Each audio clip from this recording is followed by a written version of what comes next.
Jenny Salisa. Mr. Speaker, for this call on the Statutes Repeal Bill. This bill repeals, in some cases, partially repeals about 124 acts that are no longer needed because they no longer have any effect, or they were designed to achieve regulatory outcomes which are no longer relevant, Mr. Speaker. It's a bill that will reduce overall legislations in New Zealand, and some of these enactments have not even been brought into force by order in council, Mr. Speaker. So, due to the fact that this government doesn't have any intention of bringing some of these enactments into force, it is really wise that we repeal them so that we reduce the uncertainty that is associated with them remaining on our statutes book. Mr. Speaker, some of the acts that are listed for repeal seem rather curious. Looking at them gives us a pretty unusual and unique overview of New Zealand's history. For instance, we have the Phoenix Assurance Company of London Act 1987. This is an act that enabled a London company to sue and be sued in New Zealand. 2, the Hawke's Bay Earthquake Relief Funds of 1931. This legislation dealt with the aftermath of the devastating effect of 1931 earthquake in Napier. Mr. Speaker, legislations like the Sutherland Flood Relief Committee Empowering Act of 1992 was an act that discharged the Sutherland Relief Committee from administering money held in trust for providing relief and assistance to people suffering hardship and damage from floods in Sutherland's of 1984.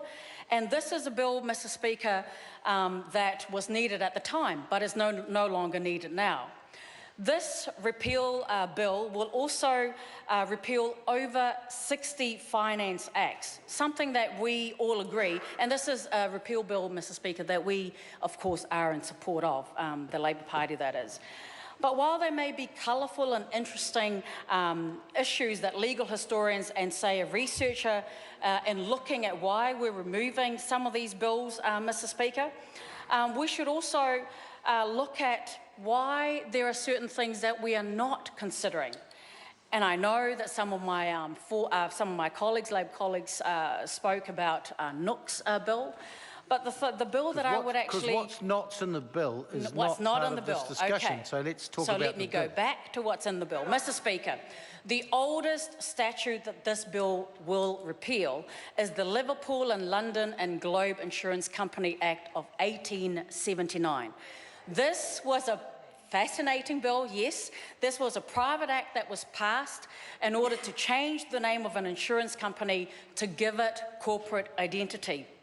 The most recent statute that this legislation will repeal is that called the Rugby World Cup Empowering Act of 2010.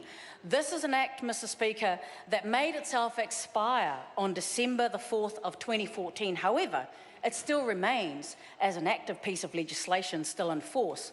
So it is absolutely vital that this omnibus bill gets passed so that we would actually clear out some of those old legislation and unclutter our statute books, Mr. Speaker.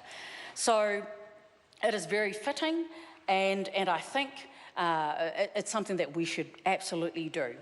But if I can just end, Mr. Speaker, on this note, as we are considering these 124 some acts that we're repealing, there is one piece of legislation I wish we were also considering. Just today, we had the Sisters of Mercy come to Parliament, and there were several of us, different parties, that were there to receive a petition that they, together with 5 Catholic girls' schools, came to deliver.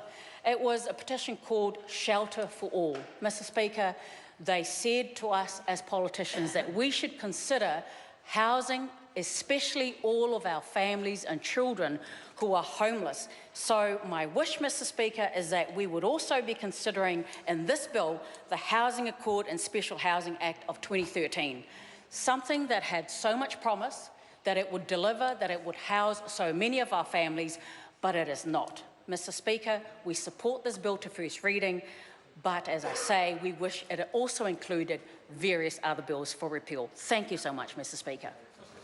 Stuart Smith.